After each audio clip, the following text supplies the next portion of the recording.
Hey guys, and welcome back to my channel. Today I'm going to be telling you about Reed's birth story, and so I thought I would include him in it a little bit. You want to go by my story? Yeah, I'm going to tell them about the day that you were born.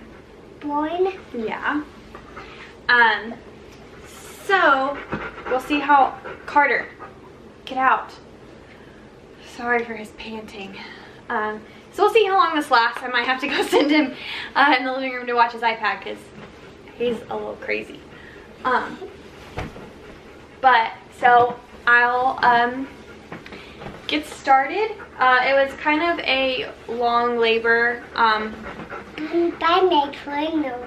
What? By my channel. Welcome back to my channel. Yeah. You my channel. My baby. So I had about 24 hours of like pre-labor before my water broke. Then my water broke and I went into active labor for about 21 hours. Okay, toddlers, am I right? So it all started on February 5th of 2016. It was Super Bowl Sunday. And my mom was driving in from Texas so that she could be there with us. And that morning I was being induced. I was 40 weeks on that day. And I was being induced because I had a little scare with preeclampsia, and so my doctor was like, you know, I can go ahead and induce you if you like. And I agreed, and so we scheduled an induction on my due date. And the thought was that I would, she had to go out of town for some sort of conference or something, and so the thought was that I would progress quickly enough so that she could deliver the baby before she had to go to her conference thing. So she was planning on inducing me on the 5th, my actual due date. So that morning, I was like cleaning the house, just like doing things, getting things ready, nesting, you know how that goes. Also hoping that I would be moving around a lot and send myself into labor. I might have even taken Carter on a walk. I don't think so. I think it might have been too cold, but I might have done that. Obviously didn't work. So then I think probably around like 2:30 or 3ish, I get a call from my doctor, and she tells me that the hospital had a really new to her policy where they would not give first-time mothers Cervidil if they were not at 41 weeks or past 41 weeks. So, and they wouldn't even induce if they were past 40 weeks, and I was 40 weeks on that day. So per hospital policy, she could not induce me like she wanted to, and she wanted to give me Cervidil. She thought that that would be the best option for me, and now I agree it would have been. But I didn't know that at the time. So she calls me and tells me that she cannot induce me today, but to come in the next morning and tell the hospital that I was there for her to sweep my membranes. And she would actually just go ahead and induce me the next day, but she wouldn't be able to give me Cervidil because I would only be 40 weeks in one day. So I was super upset. I had my mom coming in, and my mom only had a week that she could be with me because she's a school teacher, and it was, you know, beginning of February. So it wasn't like, you know, she had work, and you know, like I said, she's a school teacher. She can't take her work with her. You know, it's not like she could come here and work remote or anything like that. Like, she had to take the time off, and a week was all that she could do.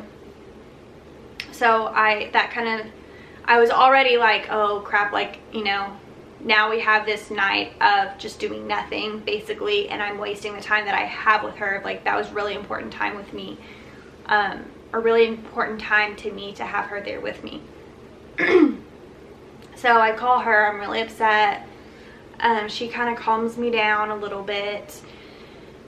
And then Jake and I decide to go somewhere to eat dinner because she wasn't going to be there for a couple hours, and so we decided to go eat an early dinner. It actually ended up being really nice. We got to sit out on a patio and we ate pizza. And so still now, like when we pass the restaurant, we'll be like, that's where we ate when we were supposed to be having Reed, but we couldn't. Sorry, I had to get water. I've been like sick the past couple days. I think it was strep, because that's what my tonsils looked like.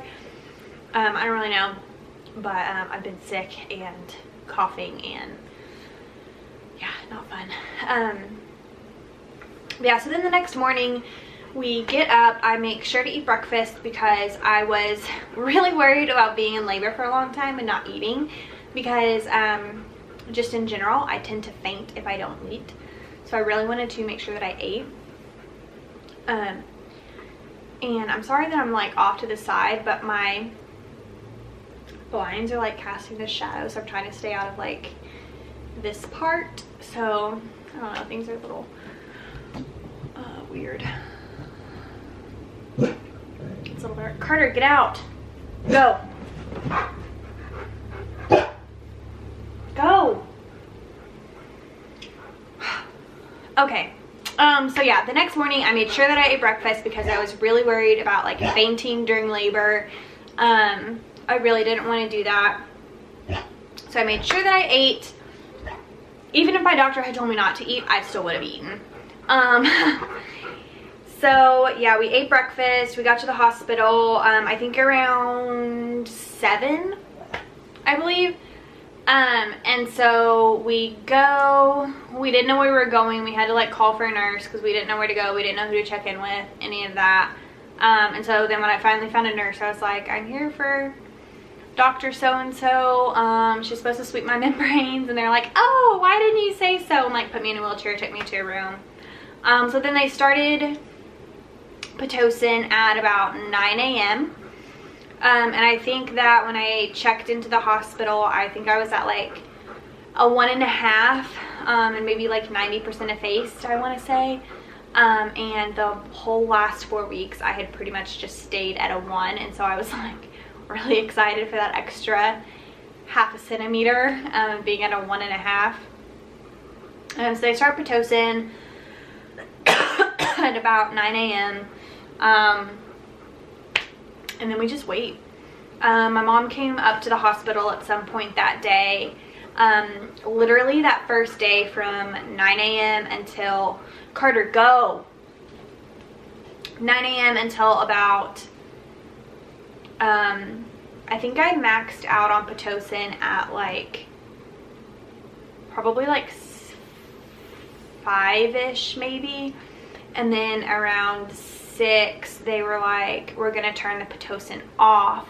Sometimes turning it off and turning it back on like will get you going. And I hadn't progressed much. I think maybe I was at like a 2.5 from 9 a.m. until like 6 p.m. that day.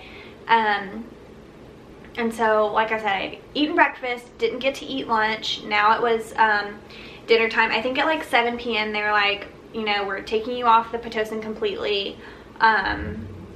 We're like, eat dinner, take a shower, we'll start you back on Pitocin around 9 or 10. I'm like, okay. So Jake goes down to like the hospital cafeteria and makes it just in the nick of time to get me Subway. I still remember we had Subway. And I took a shower. That made me feel a lot better to eat and take a shower, and like get up and walk around. I should have been getting up and walking around anyways. Like looking back, I should have been doing that, but I didn't know. And I was hooked up to a machine, and so it was annoying to me to have to carry it. Now I know it's worth the annoyance to get up and move around when you're in labor if you can. And I really wasn't in any pain. Like I was having contractions, you could see them on the monitor, but I wasn't in any pain. And so yeah, I was just really going nowhere. I was going nowhere fast. Carter, get out. Sorry, I'm trying to leave the door open because it gets really stuffy in here and I've got the light shining on me and it's hot, but he's panting so loud.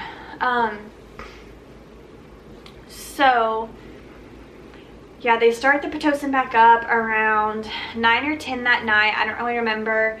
I'm still like not in any pain, so no epidural. I think my mom goes home at some point, I don't really remember when, and then I think at like 3 that night they decided to go ahead and give me an epidural, and it was also becoming increasingly uncomfortable and painful for them to check me and check my progress. I guess my cervix was like set backwards, and so it was like extremely painful for them to check me and see if I had even progressed. So they decided to give me an epidural just basically so they could even check me without it, like, you know, really hurting me. So I think around like 3 or 4 in the morning I get my epidural. Still not a lot of progress. I think maybe I was at like a 3 at that point, like just nothing. So they come in, give me my epidural, and I was really scared of the epidural actually. They're like, having a needle like go into your spine that way just like is super freaky to me, and I like, so much so that like I always thought that I wanted a natural birth until I got pregnant unexpectedly and like couldn't mentally prepare. Like I still like am not completely opposed to the idea of a natural birth. So anyways, I get the epidural, I survive, and then I think we maybe go to sleep as much as we can between people like coming in and out of the room. So then it's the next morning. My mom comes back pretty early. I think she brought Jake breakfast. I couldn't eat because I like had the epidural and stuff, so I didn't get to eat, but my mom brought Jake breakfast and she came up, and then so we went to the hospital on Monday. This is now Tuesday morning. At about 8:45, so almost exactly 24 hours to the minute that I started Pitocin, my water broke. And they were actually about to send me home. I had until 10 a.m. before they were going to send me home because I hadn't progressed any. So my water broke. We were all, I know I was asleep, and I'm pretty positive that my mom was asleep. Jake says he's not asleep. I thought he was asleep too.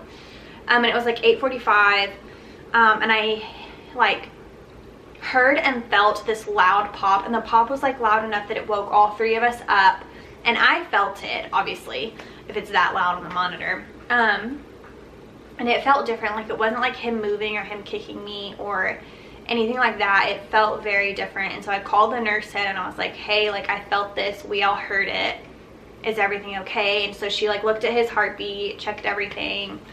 She was like, everything's fine, like I don't know, you know, it could have been your water breaking. I'm like, okay, but I didn't feel anything. So then my actual nurse, who was on shift, came in, and as she walked in the door I was like, my water broke. Like then I felt it like come out, and so then they could not send me home. So then I had 24 hours to have this baby, or they would take me in for a C-section. So I'm like, okay, this has got to happen. And I think when my water broke, I was like maybe a 4 or 5. Okay, I'm back. So yeah, my water broke at about 8:45 on Tuesday the 7th. So then I had 24 hours to give birth, or they would take me back for a C-section, which I absolutely did not want, especially like an emergency type C-section. So I'm like, okay. So then after that, it was just a whole lot of waiting around again as I progressed. And then I think it was around lunchtime, because I know it was my mom and I in the room alone, like when this like started happening. So I was with my mom, and I was like having like pain, even though I had had an epidural. I mean, it had been a while now, but it still shouldn't have like, I shouldn't have been in that much pain if my epidural was working properly. So I like let the nurses know that I was like really feeling contractions. I was also having a lot of pain in my back, I believe, and my hips. I think my hips were hurting too. And so they brought the anesthesiologist in, and he explained to me that you shouldn't be numb from an epidural. You should still be able to like feel some things, and that some pain was okay and normal. And so I'm like, okay. So then, and I feel like this really should have tipped them off that like things weren't right. He would like put the medicine like straight into the epidural and like into my back, and then I would be fine for like a couple hours. And so they did this like 2 or 3 times, and I would push to have like more. So they would shoot that medicine and I would like be fine. I wouldn't be like feeling the pain, and I would be okay for like a couple of hours. I think that would usually give me like about 2 hours. So that started like around lunchtime on Tuesday.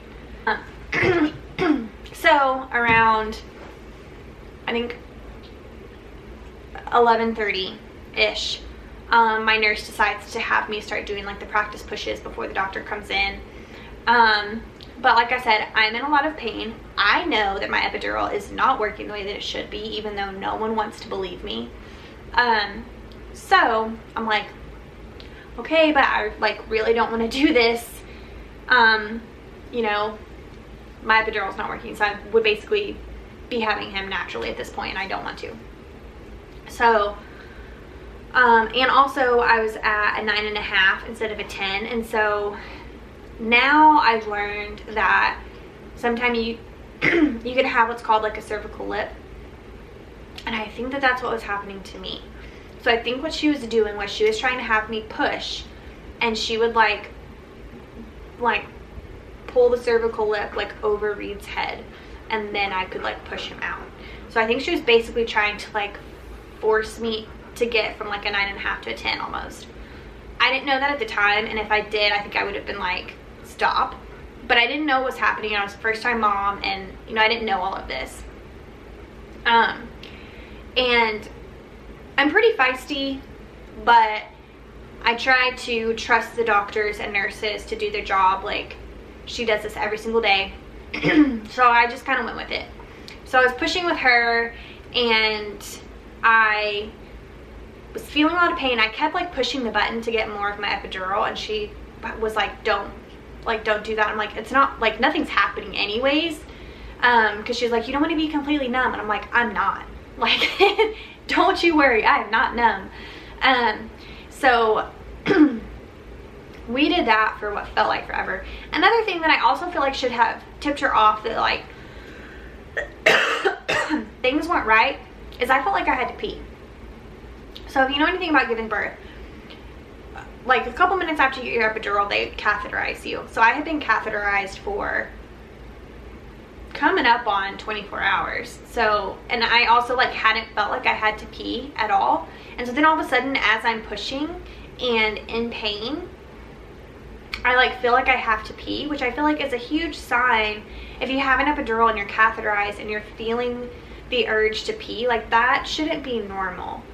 And I've never heard any other women like talk about that, and so I feel like that should have been a sign to them that like, hey, something's off here. So we do that for I think about 2 hours. I think we stop at like around 1:30, I want to say. Okay, had to regroup. Like I said, I think because of like how long and how exhausted I was and how emotional this all was and how much pain I was in, I don't like, my memories are really foggy from like 1 a.m. until my doctor came in after, like she was having me push, and like I heard her in the hallway like get onto that nurse for making me push in that like that way, and so she came in and was like, hey, you know, the anesthesiologist is with some other mothers right now, but you know, he's gonna come in and check your epidural and see what's going on, like just hang in there, we're gonna take care of you. And I'm like, okay. Yeah, it's about 1 a.m. And this part is like super foggy to me. I think because I was in so much pain and was so tired. I know between like when I stopped pushing, when I got the epidural, like I was in full on like labor. My epidural was not working at all. Like I could move my legs. I could feel everything. The only thing that I think really like kind of like saved me from like just like completely freaking out and like being in like so much pain was that I was just like so out of it, because I would like wake up, have a contraction, breathe through it, and then like either go to sleep or pass out. I don't really know. Or maybe a little bit of both. But so I would like wake up, survive the contraction, and then like I was like out of it. So then at 3:30 they come in to give me my second epidural, and they pull the first one out. Obviously I don't see it because I'm like facing this way and it's in my back, but they pull it out and I hear them and they're like, oh. Apparently it was like bent like a hook. So, and I told you earlier, I was already scared to get an epidural, and then for my first one to come out like that, I was like really glad I'm not paralyzed, because like that was in my spine. Like that's scary. So I got the second one, which hurt really bad because those are big needles, and it was like basically having to go in the exact same spot that the first one did. So that was really painful, and I ended up being like bruised for a while afterwards. And like I still, like if I move a certain like way, like I'll get a twinge right in that spot where those epidurals were. So I still like, I don't think my back will ever be completely normal there, but it's worth it. So I got that second epidural around 3:30, and at that point I was finally a 10. And so it was technically time for me to push, but my doctor was like, I think she could see like how exhausted I was. We hadn't really slept like at all. I mean, like in a hospital, you just don't ever really like sleep. So she was like, you guys take a nap, rest up, you're gonna need it to push anyways, so take a little nap. I think this was probably around like 3:45, 4-ish, 3:30. She was like, I'll give you 2 hours to sleep, and then I'm gonna, like, we're gonna come back in and it's gonna be time to push. And I'm like, okay. So we take our little nap. They come back in probably around, she didn't give us 2 hours. It was probably around like 4:45, I think, that she, or that my nurse came back in. And it was time to push. So we started doing like the practice pushes again, like you do. And I was taking it serious this time because my epidural was working. I could feel when I had the contractions, so I could feel my belly tightening, I could feel the pressure, so I knew when to push, but I wasn't in pain. So my epidural was working exactly like it should. The first time when I was pushing, like, I didn't want to happen right then. So this time I was serious about it, and I was like really trying hard to push the way that you're supposed to when you have a baby. But I honestly, like, I did not understand. And they would, like, they were telling me, like, push like you're having a bowel movement. That's what they tell everybody. I'm like, I think that I am. Like, I thought that I was doing exactly what they were telling me to do.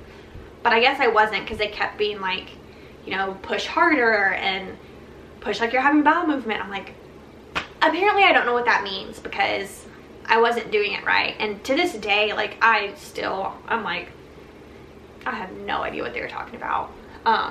So that's gonna be super fun to figure out the second time around. But so I pushed for a while. Then the doctor came in, and I pushed with the doctor. So I had asked previously, like, when he's born, I want him handed straight to me. I want him put right on my chest. And she's like, okay, as long as everything's fine and everything looks healthy and good, we'll put him right on your chest. And so I knew, you know, if they take him right away and they don't put him on my chest, that means that something's wrong. So I knew that. So at 5:21 a.m. on February 8th, 2017, he finally, I had him. And so they pull him out, and I see him, and I reach for him, and then they take him away. And I saw him long enough to realize that he looked exactly like me, and like reached for him. I mean, as much as I could, like, you know, when you're giving birth, but I like go to reach for him, and then they take him away. So immediately I know something's wrong.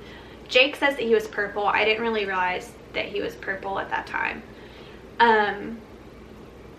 I think, like, you know, you just see your baby for the first time and you don't, like, I didn't realize that he was like purple. So they take him away. I immediately like just like lose it. I don't really remember a whole lot from this time. And so yeah, then a whole bunch of people run into the room. I can't really see anything. Jake stayed with me. I think he didn't really know what to do, like if he should go be with Reed or if he should like stay with me, because I was obviously like freaking out. So he stayed with me, and I think like I think he was also really scared to see Reed. I think he didn't know like what he would see. So that was just like the absolute most terrifying like moment of my entire life that I've ever lived through. I've never been more scared than I was then.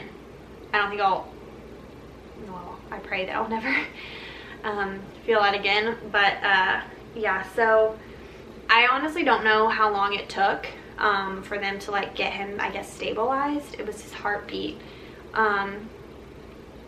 But then finally he cried, and then I just like lost it all over again, because I was like, he's crying, he's okay, that means he's breathing. Like, just there, I've never heard anything like that first cry from him. They were taking care of me, you know, like they have to do. I don't really know. I don't know. I was so like stressed about Reed. I have no idea. But so then eventually Jake got to go over there. He didn't get to cut the umbilical cord because they were like working on him and trying to get him breathing and stabilized and all that. They cut the umbilical cord themselves to be able to do what they needed to do. So he didn't get to cut the umbilical cord. That's like a dad thing to do. But so then they like wrapped him all up and then gave him to Jake, so Jake got to hold him for a minute, and then Jake brought him to me. And this part is super foggy to me too, and it makes me really sad, but I think honestly my brain could not. I really think that it was just like too much. And they say too, like when you go through like something that's like emotionally hard, that your brain will like block it out. And so I think that's kind of what my brain was doing, like, because there was adrenaline, there was exhaustion, there was like happiness, sadness, fear, like so many emotions, and I think my brain literally couldn't handle it. So yeah, they got him stabilized. Jake handed him to me. I don't remember that exact moment. Hey, what are you doing? I'm talking about the day you were born. Remember, you have to be quiet. And so then we got to do skin to skin. We stayed in the delivery room, then they moved us to our first postpartum room. That was like so big, so roomy. We had all the room in the world. It was fantastic. No. Okay. I'm a jump. So turns out someone had brought cockroaches in their luggage, like a couple rooms down. So that they had to spray like that whole hallway. So then we had to be moved to this other room that it was the size of a closet. Hey, Dad, what's the other room? It's Daddy, this is our guest bedroom. It was probably like total the size of this room. It was horrible. So yeah, they got him stabilized. Jake handed him to me. I don't remember that exact moment. Hey, what are you doing? I'm talking about the day you were born. Remember, you have to be quiet. And so then we got to do skin to skin. We stayed in the delivery room, then they moved us to our first postpartum room. That was like so big, so roomy. We had all the room in the world. It was fantastic. I'm a jump. Okay, so like I said, they moved us to a super small postpartum room. Literally the size, I mean, it felt like we were in a broom closet. And so I had him at 5:21 Wednesday, February 8th. And then I was GBS positive, and so since my water had been broken for almost 24 hours. Okay, so like I said, we had to stay all the way through Friday. If you'll remember, I mentioned that my mom only had a week, so she got there on Sunday. She had been there. This is now Friday that we went home. She had been planning on leaving on Saturday. I convinced her to stay Saturday night and not go home until Sunday. And I'm so glad that she did that for me. It was a huge help to have her there that extra night. I think she helped us give Reed his first like sponge bath. And yeah, she was just a huge help. My milk was also coming in, and it was like I was in a lot of pain from that. I was also just like an emotional wreck. I can remember like I like Hey, the break. what? The break. What break? Break under there. He's been eating his little chocolate granola, so he's got a chocolate face right now. I got chocolate. I got a bar in my pocket. A bar in my car. A bar in my car. A bar in my car. Good. Don't say that. Oh, sorry. Because Yeah, I can remember like I say that. Okay. I knew it was like hormones, but I was like so crazy. But anyways, I would do it all and a million. I mean, they're so worth it.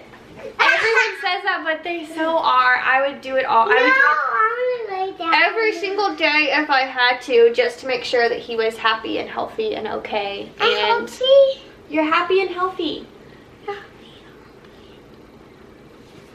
It was so worth it. And I know, like, I'm so blessed with a happy, healthy baby. I was happy and healthy at the end of it. I'm happy. Can you say I'm happy and healthy? I'm happy. So I'm so blessed. But yeah, that is Reed's semi-dramatic birth story. I saw a maggot. He's now 2.5. You to go get me. And he's wild and crazy. Worth it all. But yeah, thank you guys for watching. Let me know what you think in the comments below. Like this video. Be sure that you're subscribed. If you want to hear more about, I mean, obviously I started this YouTube channel when Reed was older, but if you want to hear more about his like newborn life, my breastfeeding journey, anything like that. Hey, bye. Bye. Let me know in the comments below. But yeah, thanks guys for watching, and we'll see you in the next one. Bye. Bye.